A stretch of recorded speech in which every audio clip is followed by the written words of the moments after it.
আমরা বৃহস্পতির গুরুত্বপূর্ণ ভূমিকাটাকে বিশ্লেষণ করেছি এই যুদ্ধর ক্ষেত্রে, যে রিলিজিয়াস আইডিওলজি আসল কারণ। তবে মঙ্গলের ভূমিকাও যে খুব একটা নগণ্য তা কিন্তু নয়, কারণ ডোনাল্ড ট্রাম্পকে যখন আমরা দেখছি, ডোনাল্ড ট্রাম্পের প্রেরণা যখন আমরা দেখছি, তখন কিন্তু টিপিক্যালি ইউএস হেজেমনি, অর্থাৎ আধিপত্যবাদ, যে টেরিটোরিয়াল একটা অ্যাটিটিউড, যে এই দেশকে আমার কন্ট্রোল করতে হবে, এই জায়গাটা আমার। জঙ্গলে বাঘ, সিংহ, চিতা, বিগ ক্যাটস বড় বড় গাছে তাদের নখ দিয়ে মার্কিং করে রাখে যে এটা আমার এলাকা। ঠিক সেই রকম এই যে পশুর প্রবৃত্তি, এটা কিন্তু আধিপত্যবাদ বা হেজেমনি। জঙ্গলে, অ্যানিমাল ওয়ার্ল্ডে এই নিয়মটা চলে, জীব জীবস্য জীবনম,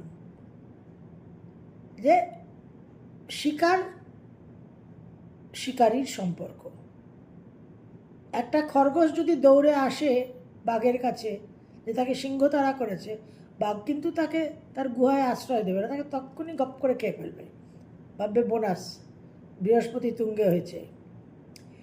কিন্তু আমাদের যে নারায়ণের অবতারের কাহিনী, সেখানে প্রথম যে অবতার সেটা কিন্তু মৎস্য অবতার, যেখানে আমরা দেখছি যে মনুর কাছে একটি ছোট্ট ক্ষুদ্র দুর্বল মাছ এসে আশ্রয় চাইছে বড় মাছের কাছ থেকে, এবং মনু তাকে আশ্রয় দিচ্ছে।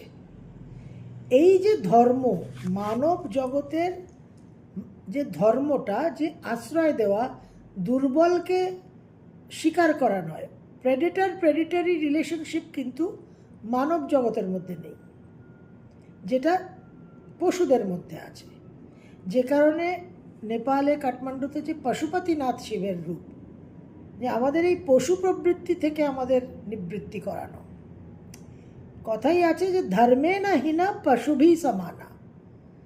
আহার, নিদ্রা, মৈথুন, ভয়, এই চারটে মানুষ আর পশুদের মধ্যে একই বৈশিষ্ট্য, কমন। তাহলে পার্থক্য কোথায় মানুষ আর পশুর মধ্যে? ধর্ম। ধর্মে না হীনা পশুভি সমানা। তো এই ধর্মই কিন্তু আমাদের আলাদা করছে।